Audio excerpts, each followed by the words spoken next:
I now call the October 23rd, 2025 Yelm Community School Board meeting to order. Please stand for the Pledge of Allegiance.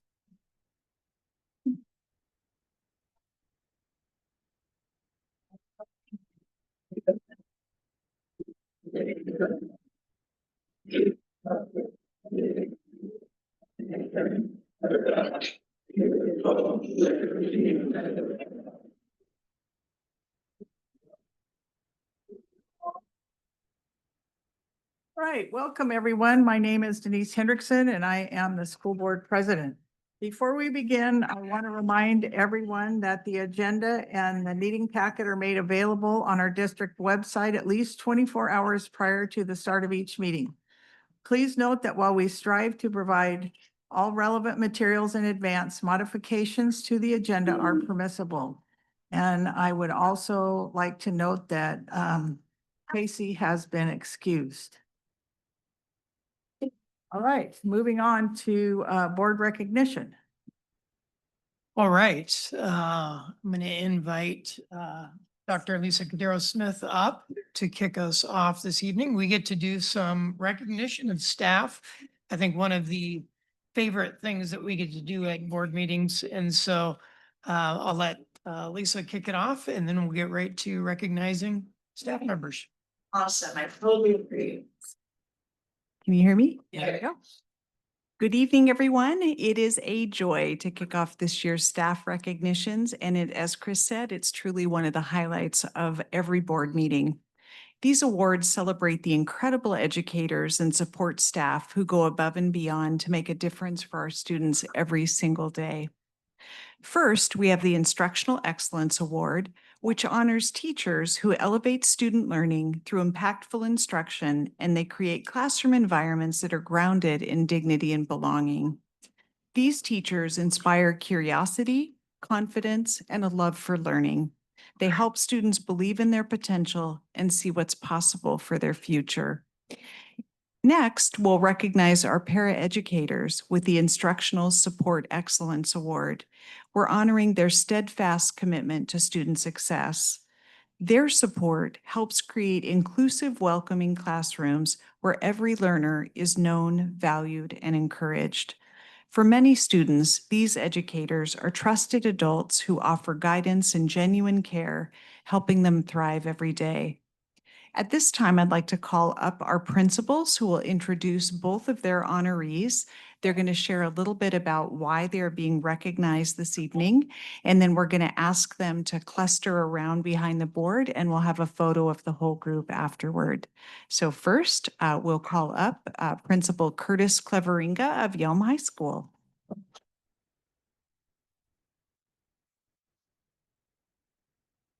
Good evening. It is my honor to recognize a couple of individuals that have had instant impact. I am going to start with our Instructional Support Excellence Award. We are recognizing a paraprofessional that the moment we saw her interact with our kids, we knew that we had a great person. Sometimes you just know that they have it, and Monica definitely has it. She works with some of our special education kids, pushing into different classrooms all day long, and builds phenomenal relationships with all kids, all teachers. And we are very lucky that she joined our team because she definitely has it. Monica, come on up.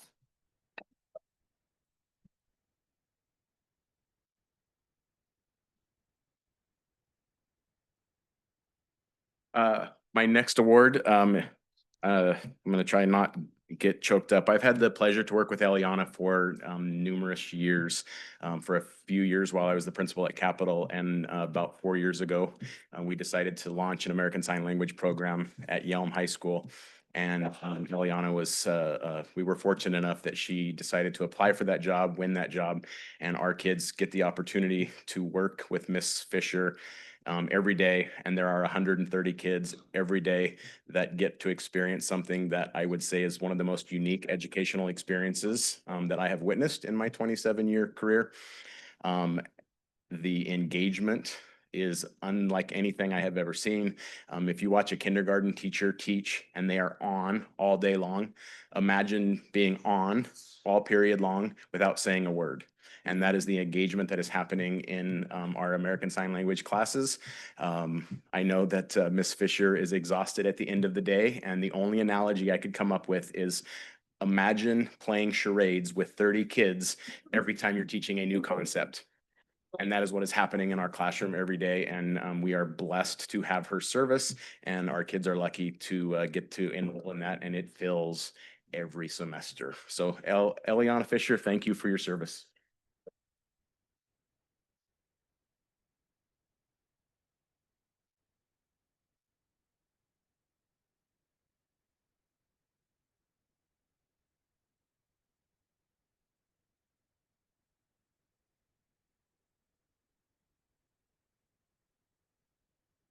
Hello, I am Craig Curry, principal of Ridgeline Middle School, and it is my privilege to honor two amazing educators tonight. First up is for our instructional support excellence. Nikita, could you come up?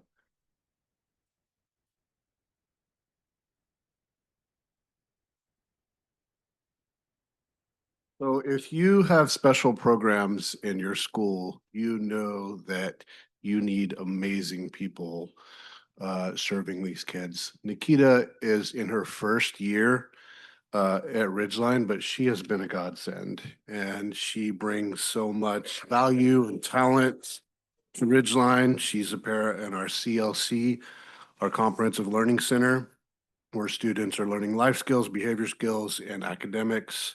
The teacher who Nikita works with says Nikita has been a valuable contributor to Ridgeline.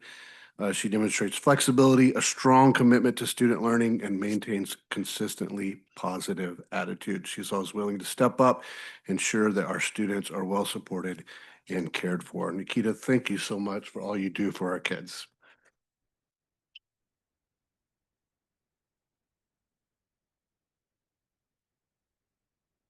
For our Instructional Excellence Award, I have had the pleasure of working with this teacher my full time at Ridgeline. And Erin Barr, can you come up? Yes.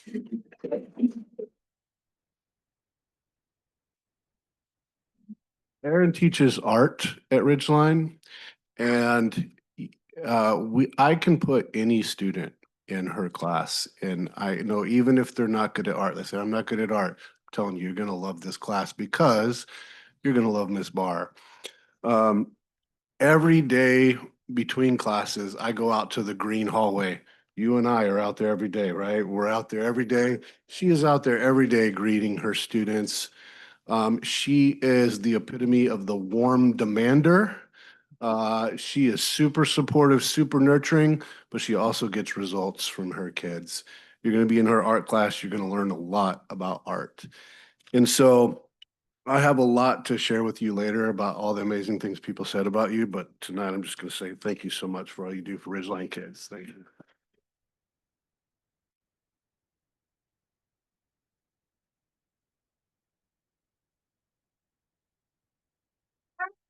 Hi, I'm Mark Bowden. I'm the principal of Yelm Middle School. It is my pleasure to honor Phil Arnold as our Instructional Excellence Award winner. You want to come up, Phil? I actually wrote something out today, which is good. And I literally mean I wrote something out. And that is because Phil is a big proponent of handwriting. And while mine is not very neat, it still wanted to dedicate this to him. So Phil has been at YMS, I think we decided this year, 9th year. And before that, he was at McKenna. So this is his 20th year in the district. And before that, he lived a wild and adventurous life that sometimes we get privileged enough to hear about. And if you ever get a chance, there's great stories and lots of really cool stuff. He has always been, in his time here, a caring, energetic teacher that connects with kids, has a great sense of humor. Kids like being there, but he has high expectations. And it's fun to go into the class and you know that you're going to go into the class and kids are going to be learning. This year, though, it's been especially fun to be around Phil because we've had a couple initiatives dedicated to the 6th graders that he has been a big part of. One is that we don't have phones at all for 6th graders, a lunch at the hallways, whatever. And Phil's been a big proponent of that and big supporter of that. The other thing is that we have a thing called YMS 101 that all of our kids are getting preparation for how to be a middle school student. And Phil not only is one of the people that's teaching that, he was one of the creators of that. And so every kid that's coming into YMS at this point, every sixth grader, I think is getting a different experience than we have in the past. And a big part of that is because of Phil. So that's pretty awesome. Let's see. There are lots of amazing things about Phil, and he's a super valuable part about YMS. One thing that I'll leave you with that I think demonstrates it is that last year we had a Secret Spirits dress up day, and it was Phil Day. And everyone in the school, all the teachers in the school dressed up like Phil. There was this version of Phil. There was bicycling Phil, there was mountain climbing Phil, and he was the only one that didn't know. And he was like, why is everyone looking so stylish today? But so that's just a great example of how much Phil means to our school, and he's a great part of YMS, and we're glad to have him.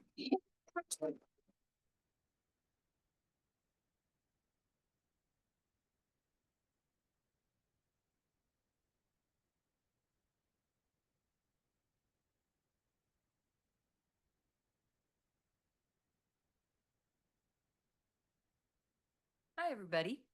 I'm Lisa Crowell, and I'm the principal at Fort Stevens, and I would like to invite Mary Deweese to join me. She is our Instructional Support Excellence Award winner. I prepared notes, and I feel like my colleagues have they should be doing roasts. They're so good. They're so impressive. And I'm a little nervous. So I'm going to read mine, but I am going to say this. I've known Mary almost the entire time that I've been at Fort Stevens as a parent and as a paraeducator, and she's the kind of person who always has my back. I have been trying to get out to do parent drop off in the morning, and sometimes the role of a principal, when you're the only one in the building, I don't make it out because a meeting or something happens. And Mary always has my back, and she takes care of making sure that our families drop off their kids safely. Safely. All right. So Mary serves as an instructional paraprofessional in our math department and excels as a recess supervisor. With her engaging personality and sense of humor, Mary effectively supports students during math intervention sessions, helping them strengthen all of their math skills. Additionally, she addresses all of the recess-related concerns with ease. I want to thank her for contributing to a positive and supportive environment at Fort Stevens, where I know all of my Fort Stevens Eagles can soar both academically and socially. Thank you, guys.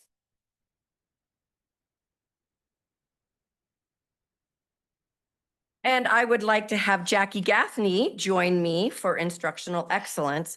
I've known Jackie the entire time that I've been at Fort Stevens. She started in the office as an OP3, and then she became an OP5. And she came to me one day and she said, Lisa, I want to become a teacher. And I said, oh, you got to do it. You'd be amazing. She was always the one whenever we were short, needing a little coverage. She'd go, oh, I'll go and read a story to the children. And she absolutely has excelled as a classroom teacher. And the reason that I wanted to highlight her today is because I recently did an observation in her classroom. And when the kids were talking about the things that were important to them, and she was giving them an opportunity to share, something really touched my heart. But I wrote down what I said, and I don't want to miss anything. So she is instrumental in fostering a collaborative classroom environment. Her emphasis on teamwork has encapsulated her class mantra, make the team stronger, which is evident during classroom visits. Thank you, Jackie, for everything that you do to help strengthen our students and our school and instilling the valuable contribution of collaborating with your students. And when I was in, they told me, I heard them say to each other, they're making our team better. They're making our team stronger. They believe it, they say it, and it's because of what they do. So thank you, Jackie.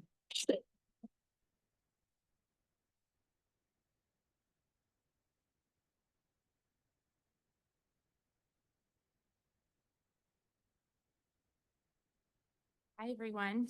Starla Watson, principal at Lacamas. And I'm going to first invite, who's up here? Kayla.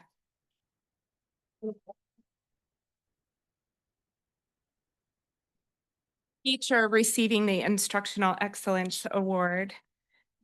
And I'm famous, come stand over here, but I'm famous for saying, don't make eye contact because I can't read and cry at the same time. It's really important to recognize Kayla for the incredible journey that she has taken in just 2 years of teaching. Last year, just being her first year, the disillusionment phase of teaching, where the typical teacher faces moments of questioning all of their life's decisions, came very fast and very quick for Kayla.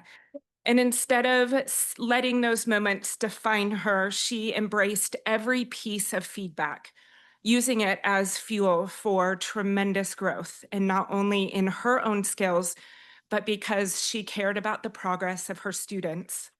She keeps a sharp eye on data, builds strong relationships, and brings movement, excitement, and joy into her classroom every day. Above all, Kayla communicates clearly and consistently that she believes deeply in every single one of her students, their classroom community, and their success.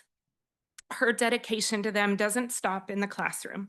She truly understands that her students' success soars when she partners with families. That eye contact, I can't do it.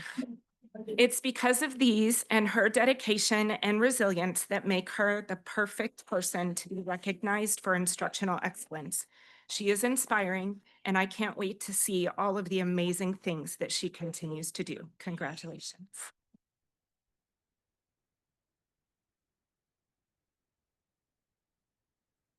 And my educator, Sonia Cox, who is desperately hiding right now. Celebrating Sonia is probably one of the greatest things that I can do as a leader at Lacamas. She has been an essential part of our school family since 2005. Sonia shows up every day with a clear purpose to help our students succeed in every way imaginable. Whether it's opening a milk, because apparently that's a skill that you need to have. Finding just the right book, partnering with teachers for check-ins, or even running the beast of a laminator that we have. When it gets stuck, seriously, she's the only person that knows the secret. Sonia is on it. It's not the students who trust and turn to her. Our staff does too. With her great sense of humor, approachable nature, and willingness to help wherever needed, Sonia truly is the staple of our team. We're pretty sure that if there was a school superhero, Sonia's cape would be made of laminator sheets and snack wrappers.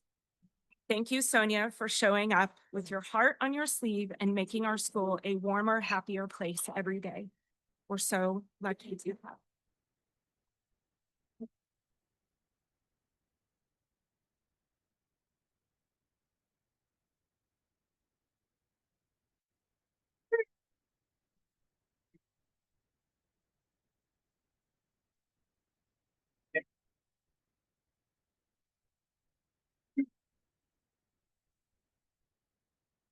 My name is Ellen Kavanaugh, and I am here for Jody.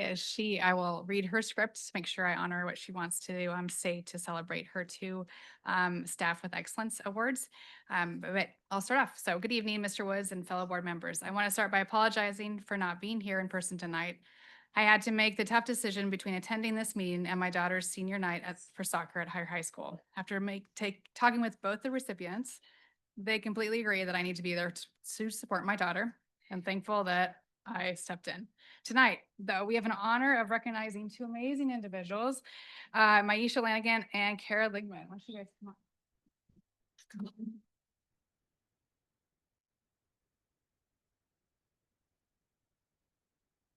They're always together anyway.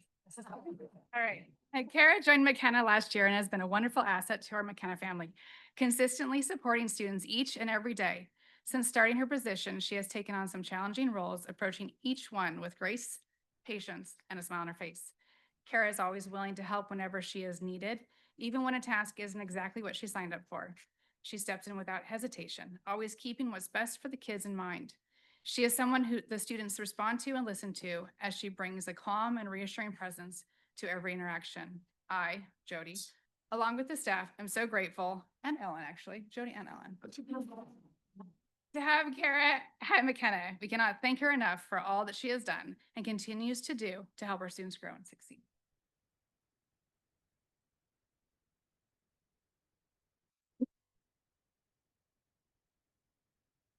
Mylisha Lanigan. Oh, Yes. Not even 2 years ago, Mylisha was asked to make the major shift in her career after a levy failure. She was asked to step into the role of special education teacher, something she hadn't originally planned to do. Because she was endorsed in this area and it allowed her to stay in her position at the time, she graciously accepted the challenge. Yes, she did. We're thankful she did. What she didn't realize then, but what I, Jody, knew all along was that she would be absolutely brilliant in this role. Mylisha has proven to be a natural, making tremendous impact on our students and our entire school community. Since stepping into this role, Mylisha has continued to prove what an amazing teacher she is. She has demonstrated her ability to move students forward academically in our Learning Resource Center while also providing the social and emotional support they need to be successful in the classroom each day. She is someone who gives 110% each and every day to her students, and it shows as her students and staff love working with her. She is truly making a difference in the lives of our students at McKenna. While this may not be the position she originally envisioned when she began her career in education, knowing her passion lies in having her own classroom, Mylisha has made an incredible impact on the students she works with each and every day. We couldn't be more fortunate to have her in her role of LRC teacher. She's a remarkable person and educator, and our staff cannot thank her enough for all she has done for the students of it.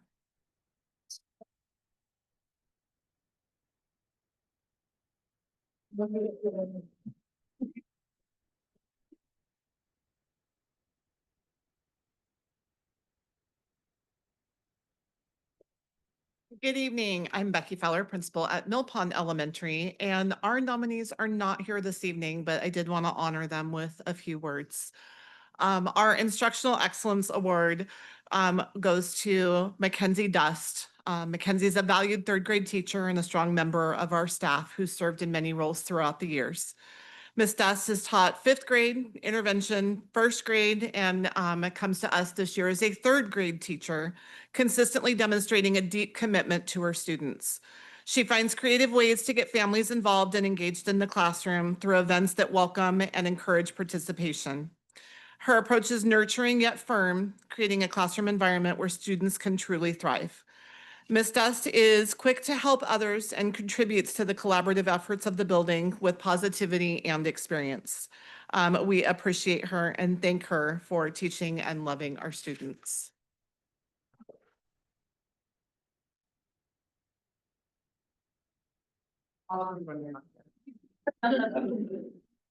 For the instructional support, Mill Pond recognizes Jen Ryle, who is a dedicated paraprofessional who supports literacy and social emotional learning in our building. Each morning, Jen warmly greets students and checks in with those who may be struggling, providing bright energy and encouragement. In addition to managing our book fairs, Jen plays a vital role during alternate recess and leads literacy-focused class times where she shares new books, reads aloud stories, and helps students check out books of interest. Ms. Ryle builds meaningful relationships with readers of all levels, encouraging and promoting a love of reading. She also ensures that high-interest books are ordered and readily available to all students. We truly appreciate Ms. Jen and all she does to enrich our school community.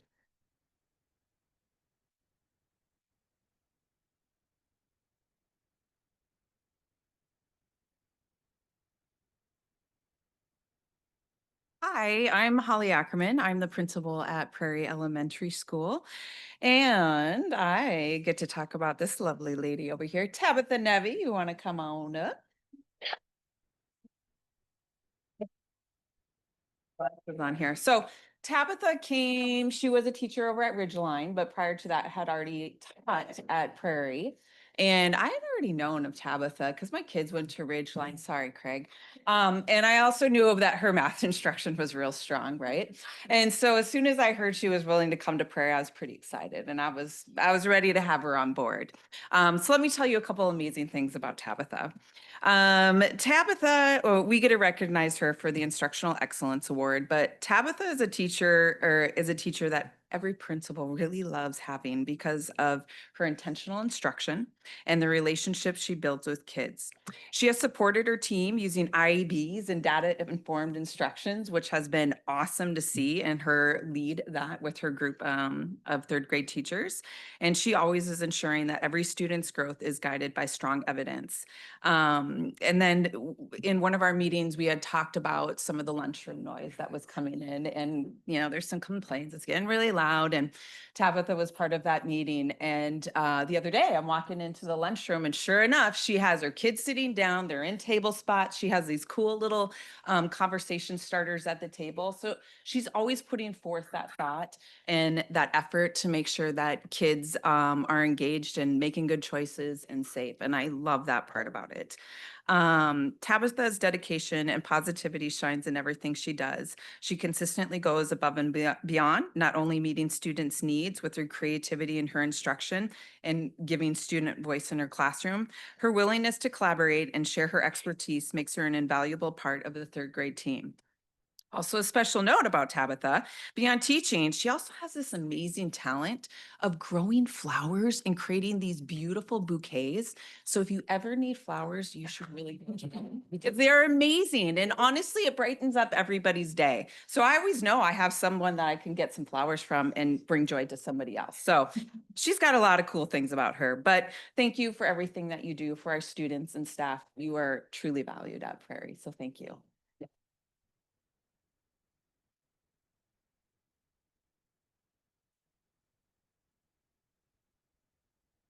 Okay, now I get to talk about Vivian Fulkerson. Whole row. Whole row to celebrate. And actually, I think if you've been here for how many years? 18. You deserve to have that whole. Yeah, you deserve it, Vivian.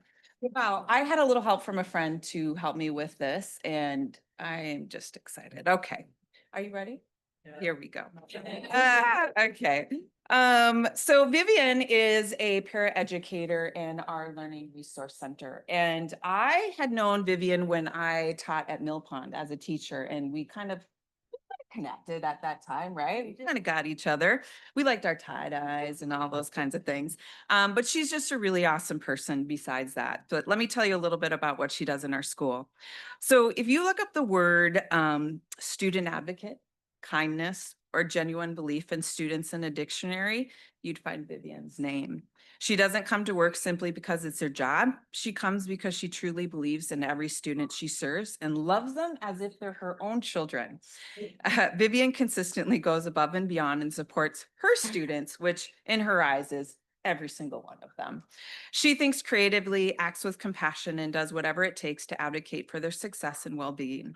Her dedication is unmatched, and every student that Vivian comes in to work with on a daily basis. She brightens their day, and their hearts are fuller and their future is stronger. You're a rare gift, and not only do you love your students deeply, but you help them learn to love themselves, which is an important piece of what we do on a daily basis. So we appreciate all that you do for our school, and your presence uplifts our school community, and we couldn't do it all without you. So thank you for what you do.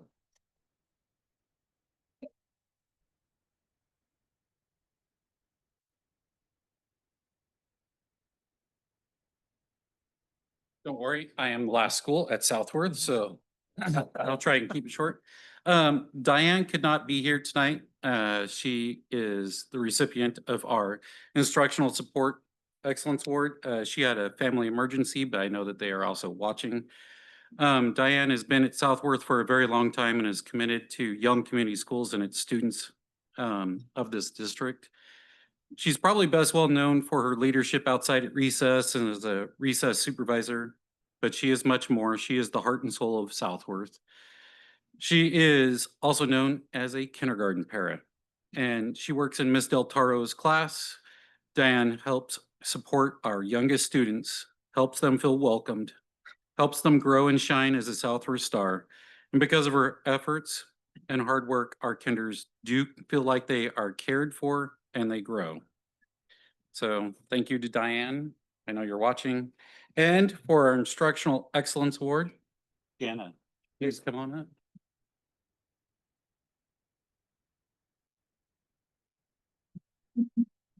up. I'll put this lightly. This last year was tough.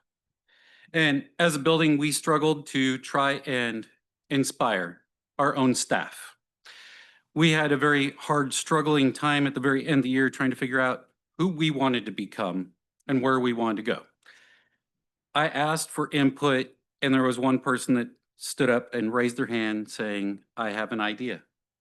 Janet came up with the idea of the energy bus and talking about how we should look at our professional development as re-energizing our staff so that we could commit to our work at Hope as being adults who care for our students by first looking at our adults and ensuring that they're taken care of.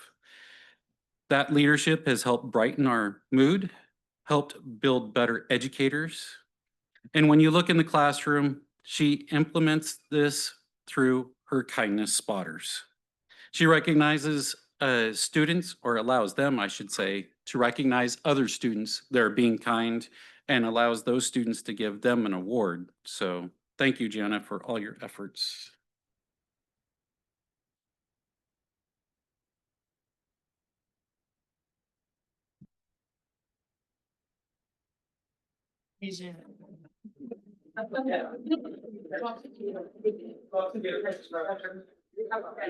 Come up.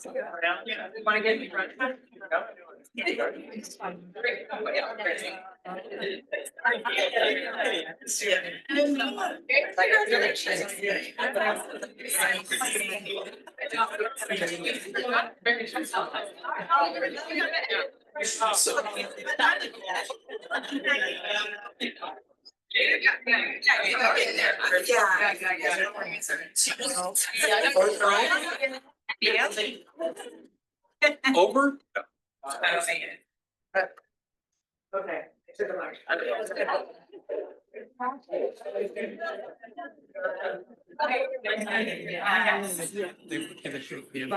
Yes. Yes.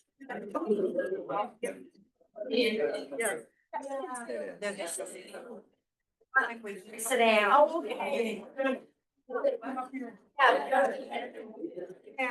Sonia.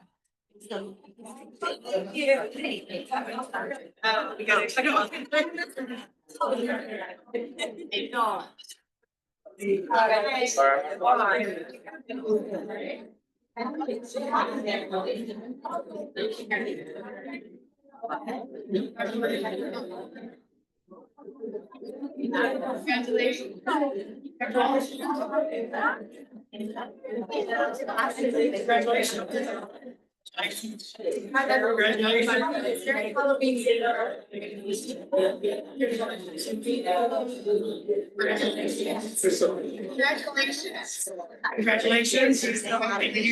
Congratulations. Thank you.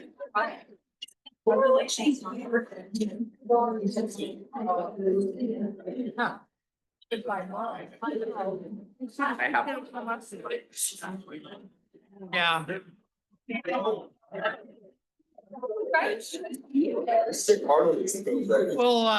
We'll give them just a minute as they head out. I had a granddaughter in that sign language class, loved it. 2 years. That's awesome. Yeah. That was great.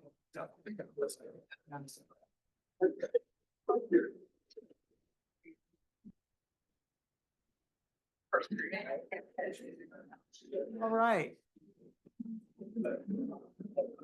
Okay, so. Very quiet.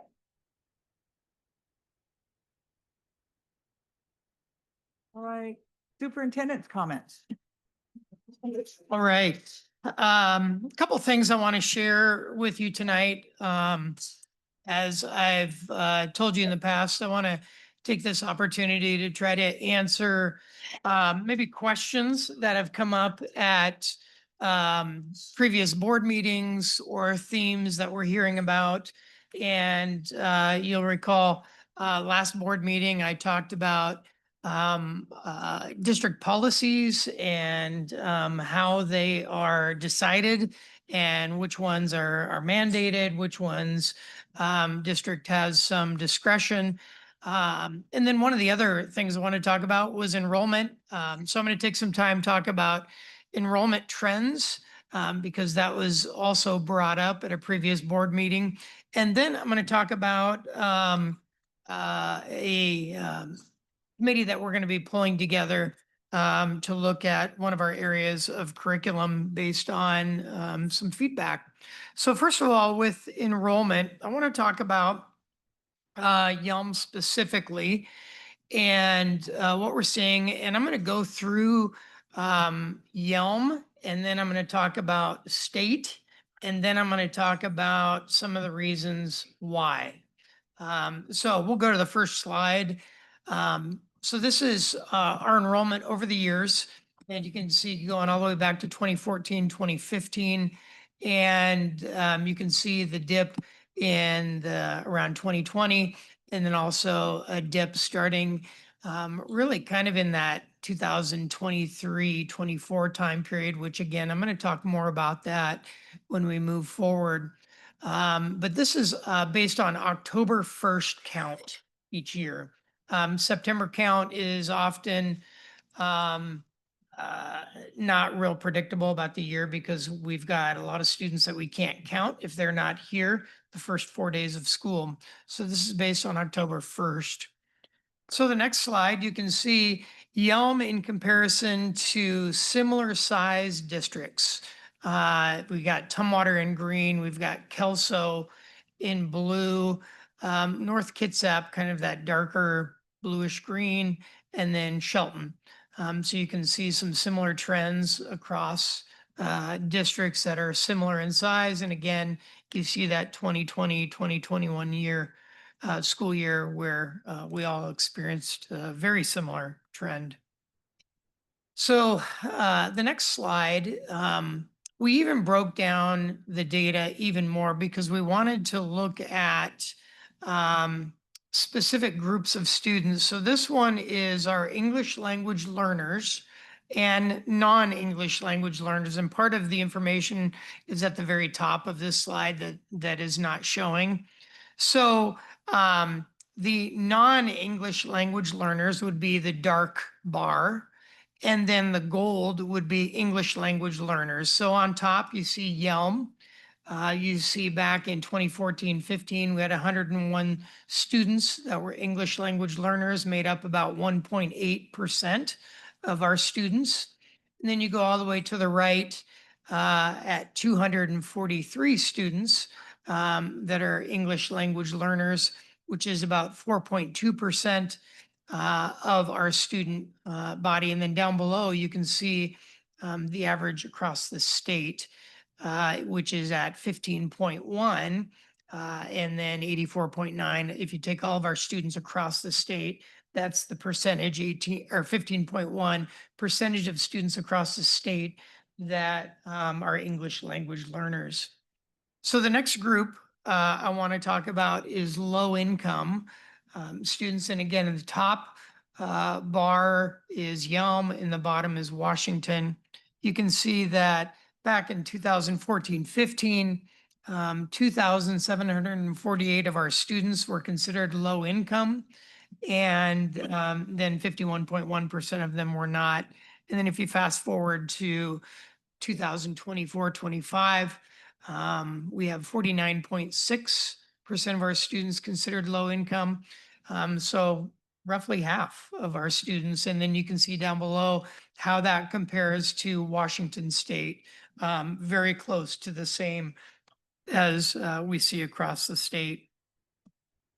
Next slide is students with disabilities, and then students without disabilities.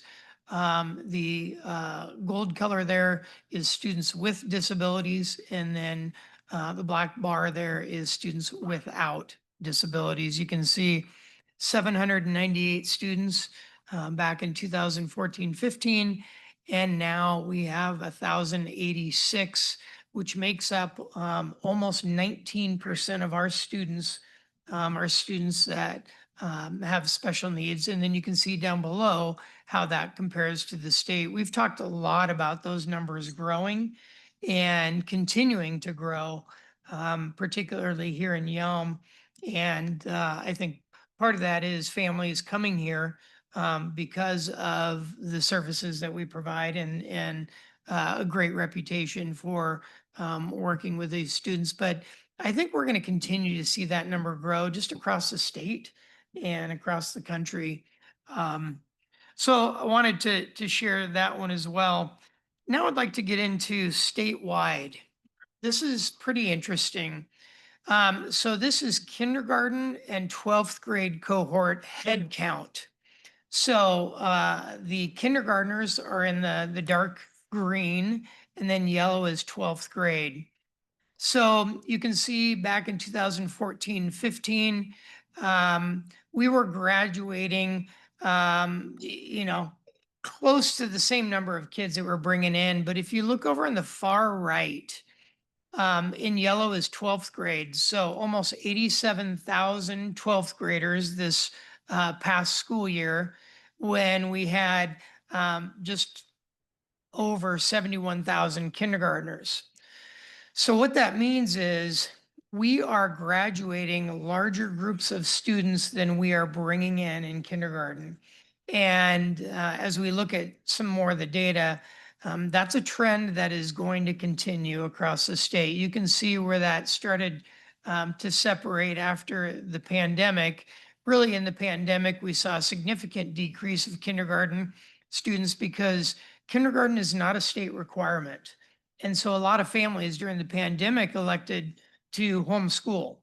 And so after that, I think some families realized that that homeschooling worked for them, and it worked well for them. And then kind of what we saw also is just birth rates mirroring what we were seeing in our schools and continuing to drop. So what that means also is your staffing model is built on those kids that you've had and that are going out. And so what you can see is we're losing large groups of high schoolers and not replacing them with the same number of elementary. The next slide is 5-year-olds and 18-year-olds in Washington State over time. And you can see again, if you look in that range from really 2025 to 2035, you see a big gap. That's what we just looked at. The previous slide is the number of kindergartners versus the number of seniors. And they're saying that those are not going to be back to similar numbers of each other until we get, past 2040 and beyond. But the other thing I would caution is that when you're making predictions based on predictions, those are very soft numbers. So really what we can really look at here is the data from the past, but also looking up till 2030. We're going to continue to see far fewer kindergartners coming into school than we have seniors leaving school. And then the last one, which is no surprise, birth rates. You look at the birth rates over time, we're just seeing a steady decline, which also is going to translate into fewer students. And so schools, districts across the state are having to adjust to this in every district, even districts that are projecting increases, they're very slight, not much at all. And where you used to be able to predict per household, like maybe 1.8 children coming out of the house, now it's less than 1.5. It's right around, I think, 1.2 So everything is changing as far as the landscape having to do with enrollment. I want to go back to Yelm in particular, back to slide number 2, and just talk a little bit about, keep going right here. Talk a little bit about Yelm. So there was, at 2 board meetings ago, there was a claim that our enrollment is declining because of what we are teaching our kids. And one of the things we're going to talk about here in a minute is our comprehensive sexual health education. And the claim was the things that we're teaching our kids are causing them to leave our schools, when Yelm is a district that hasn't changed what they're teaching since these policies came into effect, which I talked about the last board meeting, which were required by the state.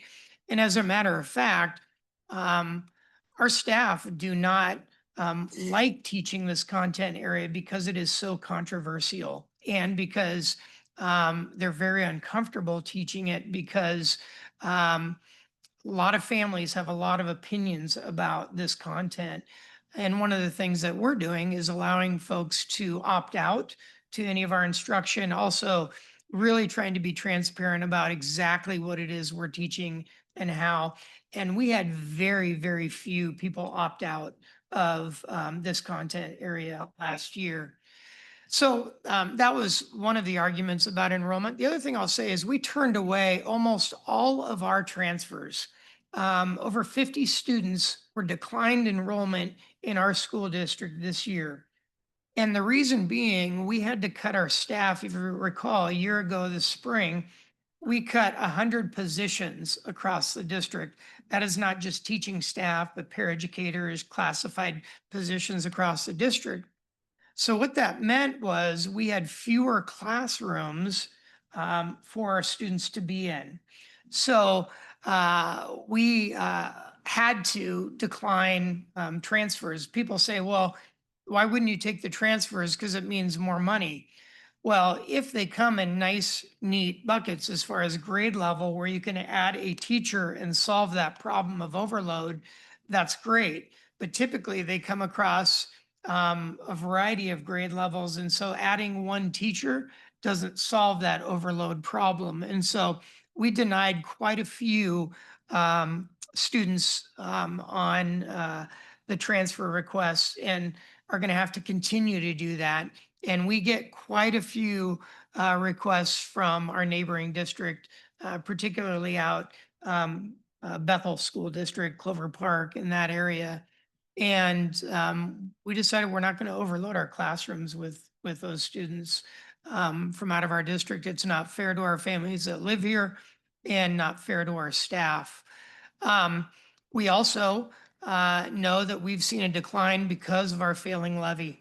Once you fail a levy and there starts to be conversations around the failing levy, people will go to other districts because they know there are going to be fewer opportunities for their children in the district. And so we have seen a decline since the failure of the first levy that we ran. We also, just to be completely transparent, when we had the situation with football this last year and the coach left, we had players that left and went to other programs as well. And in addition to that, I've already touched on the significant decrease at kindergarten because of those birth rates. We'll continue to see a decrease there. So in an effort to continue to be transparent about our situation, the things that we're facing, enrollment will continue to be one of those things that becomes a challenge, and is going to require a reduction of staffing year after year as that goes down. Before I move on to the next topic, I want to pause and see if you have any questions. Did you look at any trends like nationwide or just the state? Or did you see like, is it across the nation trends are going down as kindergarten, or is it just the state of Washington? issue? We just got the state of Washington data. We recently had a meeting with superintendent of public instruction. We have a monthly meeting. All 294 superintendents in the district have a Zoom meeting. And they had done the research on state. We have not looked at national. But based on what we were hearing, is it's similar trend across the nation. But I don't have data for that. I gotta say, this is very interesting topic. Yes, Clears up a lot of the muddy water. yeah. And also I will say that in talking with realtors in our area, they've seen a slowing down of the market here in Yelm. And again, their conversations tell them that it also directly has to do with the loss of levy.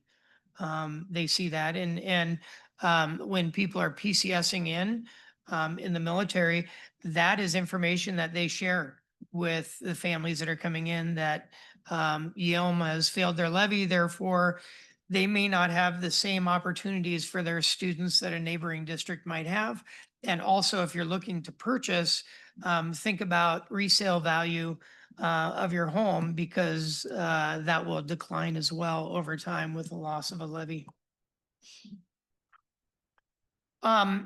With that, I want to kind of segue into the comprehensive sexual health education curriculum. Last spring, this was a topic of conversation. Every year, it is actually a topic of conversation. There are families that believe that we are not teaching enough in this area. And then there are families that believe we are talking about too much and that it should be left to the families at home. And so we try to do a very good job of just following the letter of the law and not doing more than what the letter of the law requires.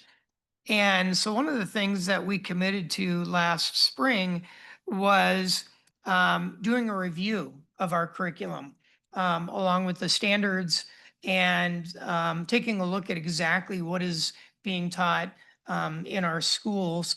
And so what I want to do tonight, just briefly, is have Lisa share a little bit about what that process is going to look like here later this fall and this winter as we bring in some community members to really kind of take a look at what we're doing and then make some decisions about the path forward.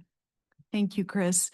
As Chris said, we recognize that this is a very sensitive topic for our families, and our families have always had the opportunity to opt out of this curriculum. It is the one curriculum that you can opt out of, and that includes opting out in its entirety or opting out of portions of it. Parents also have the opportunity to review the curriculum ahead of time so they know exactly what they would be opting out of. That said, in the past year, we had some parents who raised questions about the curriculum that we're teaching, and we have a process that we directed them to called a reconsideration of materials process, which they chose to do. And what we will do now at this point is initiate a committee. The complaint came forth at the middle school level, but we are actually going to do a comprehensive review across elementary, middle school, and high school. And so beginning next month, we'll engage the middle school process. In January and February, we'll look at our high school curriculum, and then we'll actually be doing a full adoption, a renewed adoption at elementary, which is 5th grade, because that particular curriculum is cycling out. But I would just simply say that this topic is important to us. We know it's important to our families, and we will be including a committee that has administrators, teachers, and parents and community members who will help us look at the state standards, look at the instructional materials, and then make some recommendations to all of you. So more to come. We will keep you updated on this topic. That's a good question. Yeah. Yeah. Lisa, when we been here, when the policy first we didn't have a lot of choice with curriculum. Is there more out there now that the committee will be able to look at as opposed to however many years ago it came out? Yeah, there are other tools that we can look at. OSPI has a list of recommended tools, and so we have other materials that we can look at. Ours, the one we've used is called Family Life and Sexual Health. It's really one of the oldest ones around. Just give some perspective. This is year 34 for me, and when I was a teacher, I taught this curriculum. It has changed over time as state laws have changed. But the particular curriculum we use is one of the oldest in existence. But yes, there is the opportunity to look at other materials to teach this topic. It's, so the other thing is that when our families are allowed to opt out of all of it or part of it, we provide a place for those students to go, whereas other districts make families come and pick them up. That And- is correct. Right. We have never asked families to come and pick Okay. children up. We always provide an alternate space and alternate lessons. Okay. Because again, I think respectfully, we understand that this is an area where parents have rights. It gets into people's family values in some very sincere and important ways. And we've always valued that. And I think as Chris said, traditionally, we've had very few opt-outs, but we have had more discussion about it in the last couple of years, for sure. Right, which is fine. I mean, I'm okay with that, but I want people to know that we aren't going to make you come and pick your kids up and take them home and then bring them back. No, we're going to provide a place, and we actually really don't like doing this. Well, right. It's Oh. challenging. These are sensitive topics. And I think as Chris said, at times this is challenging for our teachers. And our teachers really, their instructions are to teach the materials kind of to the letter of the law, because we need to make sure that people don't embellish or teach something that's not in the curriculum. When we hold our curriculum nights and we notify parents, we are really committing to them that this is what we are going to teach. And so, yeah, it is a sensitive topic, and I think it's timely to revisit it. I appreciate that it's coming up, and we are genuinely putting together a sincere process that will engage our community in this curriculum area. And I think the last thing is I'll remind you of our previous board meeting when I went through the policies and how some policies are required and are tied to funding. Right. And this happens to be one of those. And if a district does not follow the law, you run the risk of jeopardizing funding for your district. Superintendent can lose their certification. There can be other consequences as well. And so, we take this very seriously. We also take very seriously what our community believes we should be and not be teaching in schools. And so it's a fine line, and unfortunately, you will never get it completely right, because there will always be people that disagree. And so districts are put in a challenging spot to try to navigate this. And so we're going to do that with a very open process, having people come in, take a look at it, help us with making the decisions. And then we'll always and continue to offer an opt-out for families and a place for their student to be during those lessons. So we'll continue conversation, and we'll talk with you more about the timeline as we move forward. But just wanted to remind you tonight that that process is coming, that we committed to last spring. When we finalize this, do we have to send it to the OSBI to them to say, this is what we're gonna do? They don't determine the curriculum. All they determine is the standards, the state standards, and then the policy around this particular content area. So policy and standards are what they determine.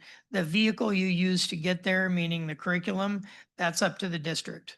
And you don't, they do have some that they say they endorse or approve, but a district could also create their own curriculum as long as you're meeting the standards and the policy. Okay. All right. You have anything else? I don't. Okay. Don't. I'll save it till the end. Okay. That was enough for now. All right. Are there any community comments? We have one. We have Heather Hadfield speaking on the levy. Okay, so. Yes, and let me see, this is a non-agenda item. Let's see, it's not, Okay, it's not on the agenda, so, I'll talk fast. so for. You're fine. They have a process. We have a Okay. process. I don't want to violate that process. For community comments that are separate from items on the posted agenda, please understand the board will not engage in discussion per policy 1400. The board values and supports the opportunity for community members to share ideas. However, for non-agenda items, the board will not take action but may refer the issue to the administration for further investigation or research. Comments on non-agenda items will be limited to 3 minutes per speaker and 15 minutes per topic. Any comments directed at the performance of school personnel will not be allowed. Comments that are inappropriate to an open public meeting will be immediately stopped by the board president. Community comments need to be presented in a respectful manner following proper decorum. Disruption of the meeting beyond the open comment period can result in the meeting being recessed. And something I just kind of wanted to add is we have contact information for Heather at the, on the community sign up. Okay. Yep. All right. Thank you. Yep. Okay. Go. Yes, my name is Heather Hadfield and I am a teacher. I've been a teacher for 38 years, mostly as an independent contractor where parents were are my only boss. Last month, I asked 3 questions and Frank and Casey responded to the gender ideology policy. I had a question on parents' rights and education, and then I had one on the declining enrollment and that concern that is. And I know that OSPI last month said that it was because of declining birth rate. And I got online and I have to research it more because I saw that 2019 was a boom year. And so I have to look into that a little bit more. So that was then confusing why we had a decline for kindergartners last year, because that's when they would have been 5. So I had to look into that more. So I apologize. And then I know Superintendent Woods, you have talked about that it has to be a better communication because what you're hearing from parents is reaction and it tends to be negative. So I took that and I've been, as a teacher, working with families, and then I'm a volunteer in the community and in my neighborhood. I've been talking to families because teaching is super important. Kids are really important to me and I want the best for them. And so I created a list from what the parents said on what families want for Yelm Community Schools, what they think would be good. High academics, and I know you guys, it was great to listen to everything that Superintendent Woods said today because there were some questions that were answered for sure, but then conflicting things what I'm hearing from parents. So this is just what parents said. They want high academics. They want IEPs being fully supported by all staff and administration. No gender inclusive policy. Schools calling home when there is a concern. Respect family values, support parents in their parenting, have classes that are not on computers, have classroom atmospheres conducive to learning with administration backing teachers. When parents call with questions, they need to be answered and not be hung up angrily. Have classrooms fully open to parents at all times. Offer school clubs that include all. The Prison Club did not last year. Have zero tolerance for cyberbullying. Offer the class on sexual trafficking that OSPI offers. Have the specialist diagnose dyslexia. last meeting, a community member said that as she talked to people, the biggest concern she found was trust. And that's what came up again when parents were talking to me. They need you to trust them. And so I think with that, then with the levy needing to be passed and declining enrollment, and I work with kids that have families that have pulled their kids out because of their kids are not being taken care of well in school. So that happens too. And so that trust really needs to be built back up, and that there's a two-way street. If you can really show parents that you trust them, then they will trust you. And I think numbers would change. Listening to the families is the best thing to do. And I can hear that you're doing that. That's time. It's Okay. 3 minutes.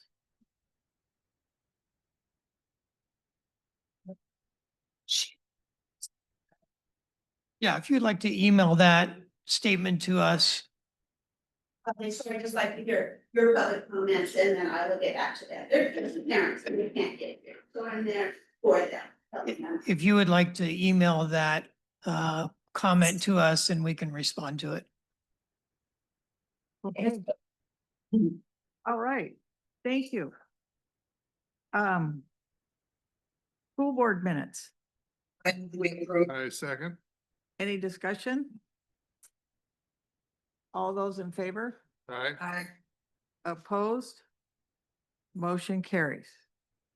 New business, individual contracts. I move we approve.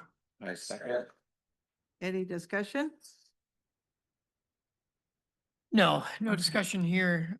Just continuing to try to fill some positions. We'll be continuing to do that. Specialized positions are the most challenging, and they will continue to be throughout the course of the year, but we'll continue to try. Okay, all those in favor? Opposed? Motion carries. Acceptance of gifts. I move we approve. I second. Any discussion? Like a nice one for FFA. All right, all those in favor? Aye. Opposed? Motion carries. Yelm Community Schools Comprehensive Plan for Advanced Academics, 2025, 2026. I move we approve. Second. Any discussion? Yes, you'll recall every year we bring this plan to you to present for your approval. And so Tracy, who is the assistant principal of Southworth, Yes. and also helps oversee this program, and also recently announced the assistant principal of the year in Washington State. So had to make sure. Since she wasn't here at our last board meeting when I shared that with you, thought this is a great opportunity to congratulate her. Thank you. Thank you. So I do wear two hats. I am an assistant principal at Southworth, and I also help lead the advanced academics program here at Yelm. Advanced academics is sometimes called gifted and talented or high cap in other districts. We choose to do advanced academics here.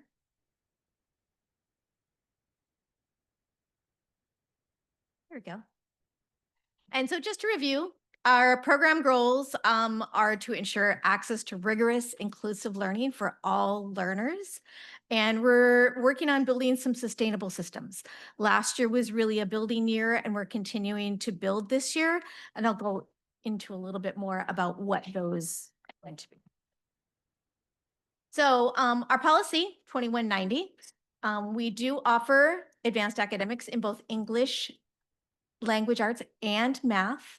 And we do that differently at different grade levels. So at kindergarten through 6, we have a response to intervention model. And what that means is the classroom teachers in our elementary schools are differentiating instruction for those students. So they are with their peers all day in the regular classrooms. The teacher might give them an extra project or something that goes a little deeper. So that is individualized in the classroom. For grades 7 through 9, we have acceleration and honors classes, and 10 through 12, we have both acceleration honors classes, and we also have AP and we have Running Start. So we really have a wide variety of services we offer for our students at Yelm. We have 196 students in our program this year. You can see our kindergarten starts at 0. Any student can be referred to for advanced academics by a teacher, a parent, or a community member. So anyone can be referred, and we test kindergarten through 12th. And you'll see in a minute, we do screening in 2nd grade and 5th grade. You can kind of see the jump there between 5th and 6th grade.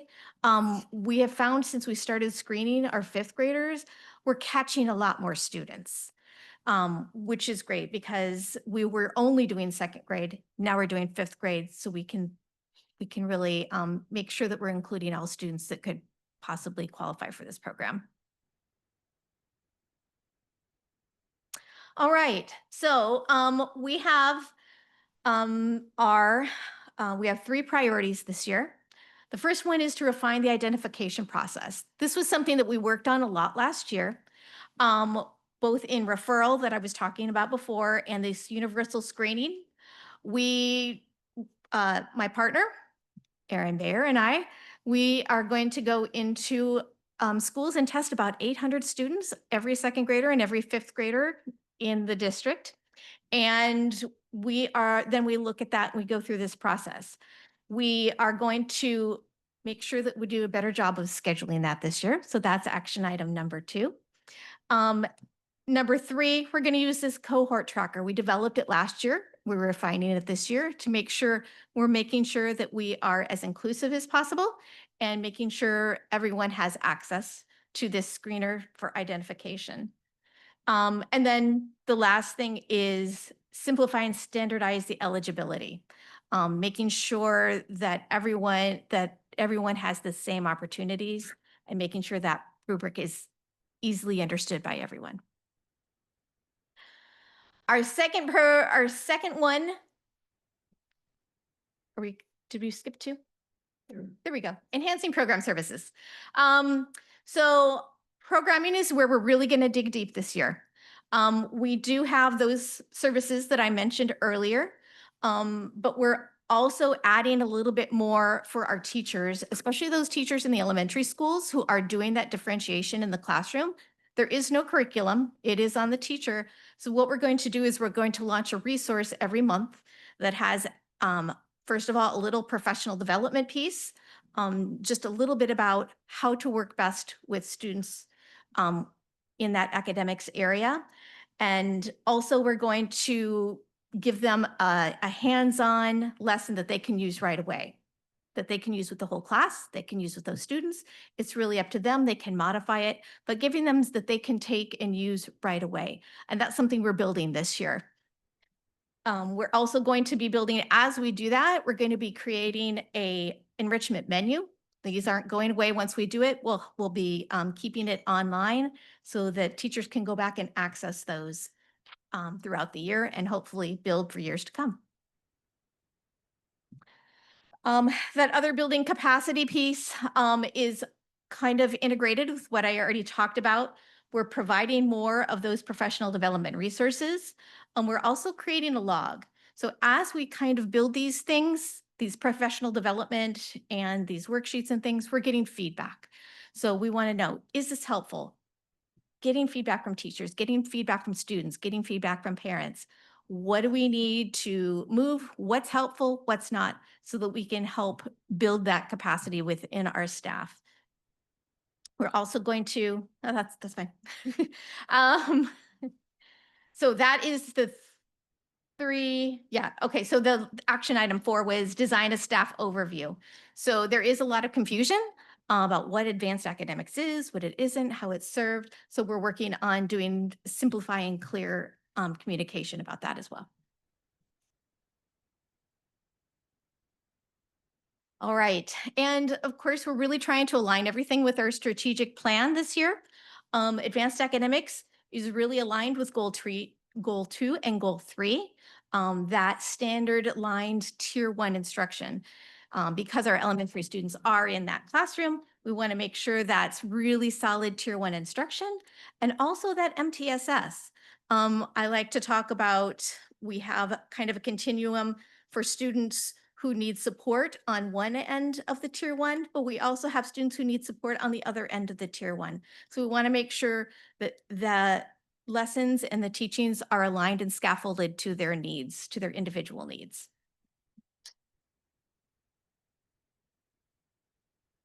And then at the end of the year, we are required by the state, and also it's just best practice to have an annual review process. We want to, again, include as much feedback as we can from teachers, parents, and students to make sure that what we're doing is actually helpful and that we have kids growing in the ways that make sense and work for them. And I'm open for any questions and requests for approval.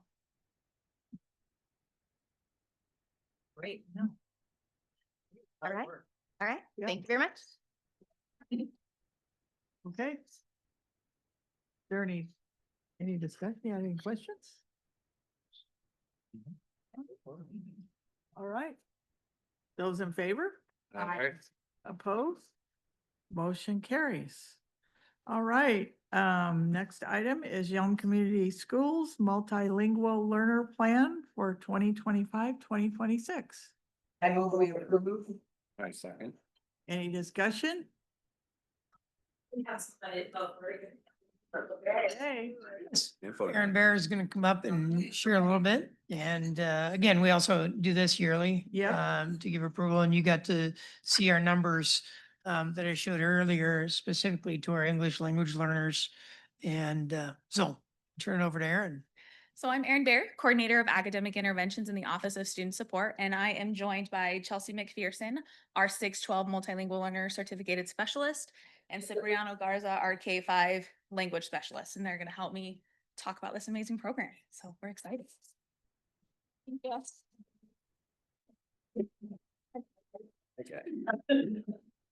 So just to quickly talk about what is the purpose and the vision of the ML program. It is ultimately to provide our students that are acquiring English as a second, maybe a third language, to ensure that they have equitable access to their core content and can acquire that while they're also acquiring English. And we want to make sure that we are providing a learning environment where all of the multilingual learner students feel seen, supported, empowered, and it's all through those inclusive practices at all of the tiers. We do have some celebrations. We were really excited. So every year, our multilingual learners have to take what's called the WIDA Access Assessment. It's the assessment to determine their English proficiency and how they're progressing. Last year, we had 44.2% of our students show appropriate progression towards English proficiency in the 24-25 school year, which was an increase of 14.1% from the previous school year. And then we also had 10.1% of our students achieve English proficiency in the 24-25 school year, which was an increase of 5.6% from the previous year. So we saw a lot of growth. We were very excited about it, and we just had to share.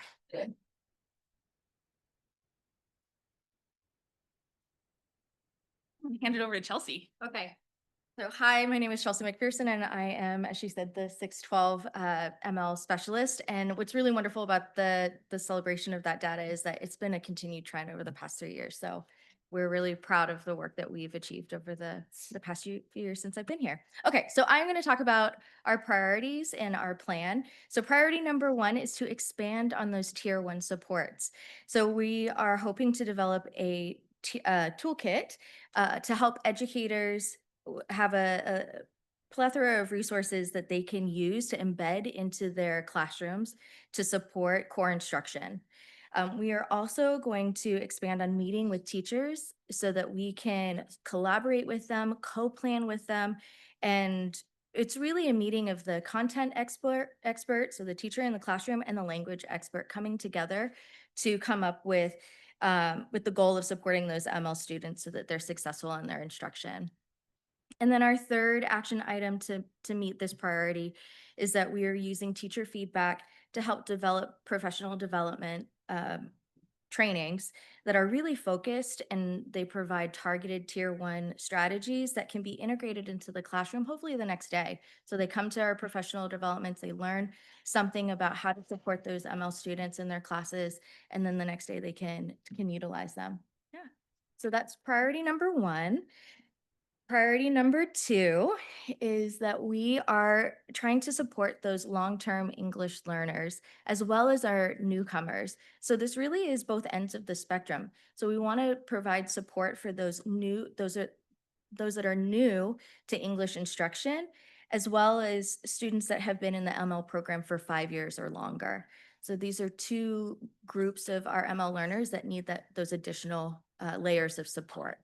So the ways that we are working towards that goal are by looking at our building schedules, making improvements to those schedules, and modifying and updating our service models so that we can better serve the needs of our LTELs and our newcomers.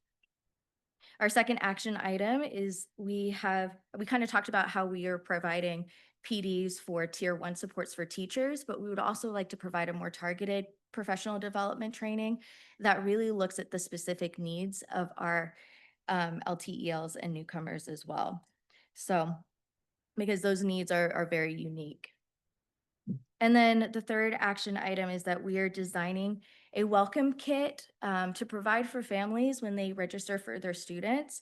And this will really help to aid in the transition of these new families that are coming to the district, so that they feel like they're part of the YCS community. They know who the important people are in the building, and they feel welcomed in that transition, which can be a really scary time for students and families, but we're here to help them.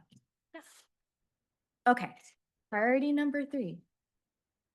Our third priority is strengthening our monitoring of exited students. As Erin told you about our tremendous success at exiting students from the ML program. But as I tell my students that at the high school, I teach an English language development class up at the high school. And at first, some of the students were really nervous. They're like, I don't want to do well on the WIDA test because that means I can't get help from you and I can't come to the portable. And so I tell them, don't worry, you can't get rid of me. But you're still going to continue to help and support you for the next 2 years. And so we want to continue to support those students. And our goal is to strengthen that system of monitoring those kids. So we want to make sure that our action item number 1 is that we're monitoring them quarterly, whether that is checking their grades, looking at the data, speaking with their teachers, seeing how they're doing after they have exited ML services, as well as collaborating with teachers to support that continued academic success. And then, if it comes that we realize through the data and through monitoring these students that we realize these kids do need a little bit of extra love and support, then we can make a determination as to whether or not they should be reclassified and placed back in ML services. My last item is family engagement. This is a big goal of ours. We talked about the welcome toolkit welcome packet for new families, but we want to continue to support the families and make sure that they feel like they can be engaged and present in not only the events that we have, but also district and school events as well. And so we want to strengthen those resources for interpretation and translation so that those aren't barriers for them to access these activities, and then gather feedback from the families in ways that are low barrier, culturally responsive methods, so that we can get some ideas about or feedback from them about language access, participation in ML services. So that is my section. I'm going to hand it over to Cipriano, and he's going to talk about how our goal aligns with the YCS strategic plan. Hello, everybody. My name is Cipriano Garza. I'm a K-5 language specialist. Like Joe said, I'm going to be talking about the goals we have and a strategic plan that we have. So I'm going to be talking about the goals. The first one is, man, I'm nervous. I don't like public speaking. The first goal is attendance. So the ML is to reduce barriers through multilingual communication, welcoming environments, and early identification of at-risk students. The second goal is tier one instruction. Is priorities to embed WIDA standards and scaffolds into core instruction, ensuring access to rigorous grade level content. Goal three is MTSS supports tiered ML services aligned with MTSS, offering targeted interventions and progress monitoring based on language and academic needs. And goal four is engagement and ownership. ML students co-develop language goals and engage in culturally relevant instruction that affirms identity and voices. Goal five is graduation and pathways.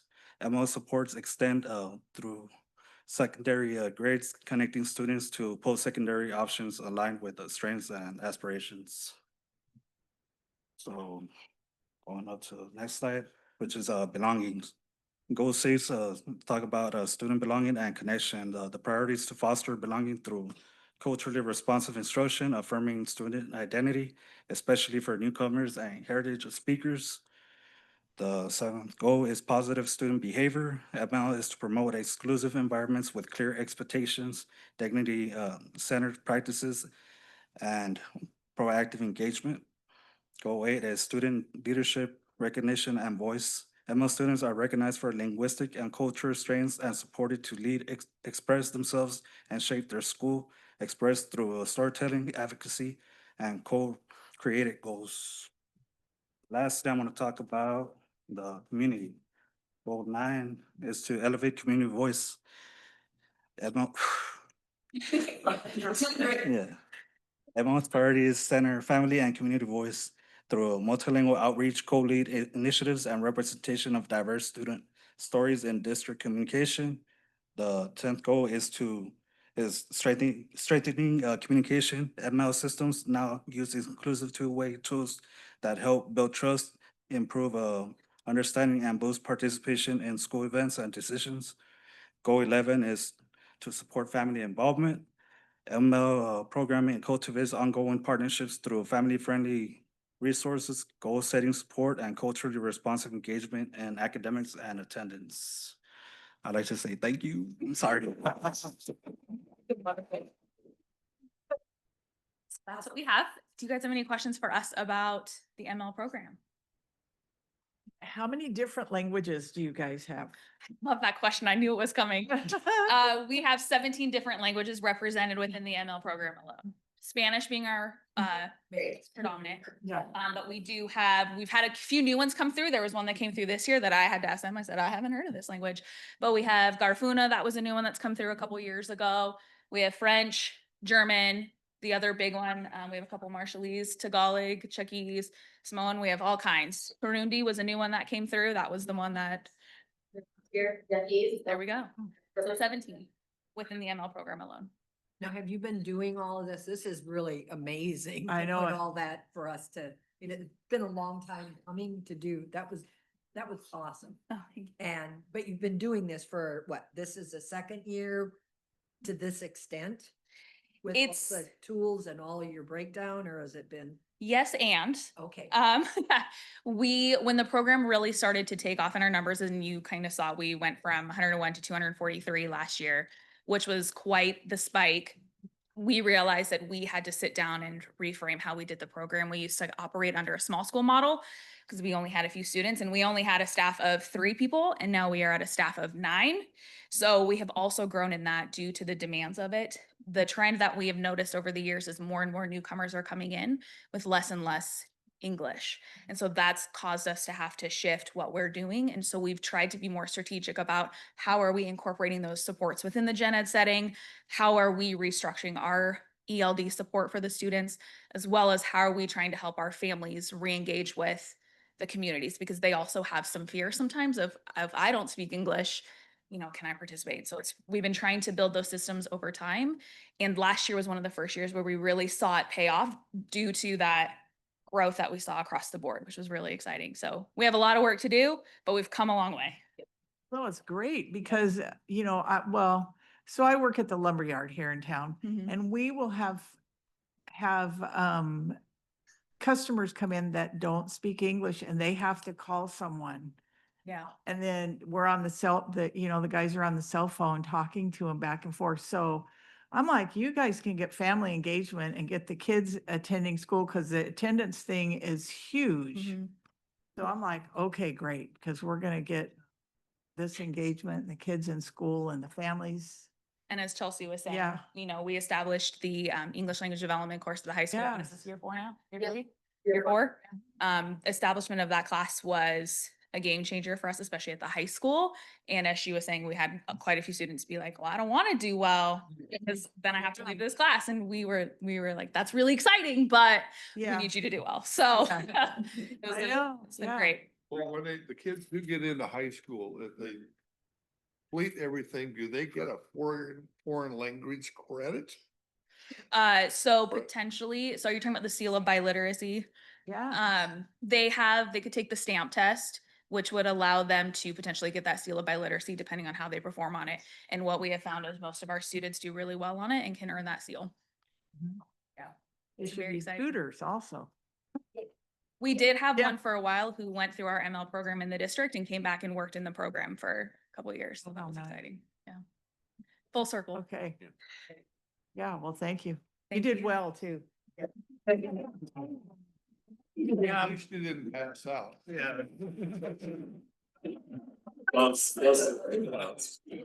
Thank you so much. Thank you. Okay, all those in favor? Aye. Opposed? Motion carries. All right, resolution 01-25-26 Capital Facilities Plan. I move we approve. Any discussion? I do Yeah. not have a presentation for you on this one because I gave you a very large document to read. I know. I know. No, I don't. Riveting. What we really did this year was update what we've done every year, right? And so this is a plan that is called a 5-year plan. We come to the board every year to do the resolution because we need to send it on to our city and county officials. So it's a key part of it. A lot of it is just a slight update and a change, maybe give a little new history as our community changes and our schools change. So a lot of it is very similar, but there's a couple of changes and highlights that we talked about, making sure we're a little bit more transparent or clear as people read through the document. And it will be kind of a guiding document as we move through our boundary adjustments and some of other work that we're going to be doing this year. So like I said, you saw some status. I threw some graphics in there, just give you a little color, keep you going. But we did, the charts that were in there really talked about what our capacity in our classes were for permanent, and then what our deficit is because we have temporary, what they consider temporary school housing for unhoused students in our portables. But we kind of flipped that around because we want to make sure that it still identifies that that's temporary and that's an unhoused student. But we wanted to show that capacity. We're looking at, where do we maybe shift students and how do we do that? It's going to really be dependent on how many seats we have in schools. So that was one change you probably saw in there. And then we every year update the 5-year project and the 6-year budget for that. And so you saw some things that completed. You'll see a little bit more when we do our small works. But again, we try to look at the buildings, we look at the conditions of our building and identify which projects are most necessary. So you can see over the course of the next 5 years what we hope to work towards doing based on financial stability and the needs of our building.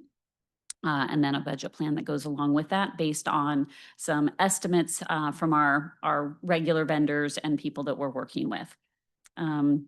And then the last part of the program or the plan is our impact fees and the calculation. We do contract that out to make sure that the calculation is reflective of the community and the growth plan. And so all we did is review that to make sure that there was no reason for that to change.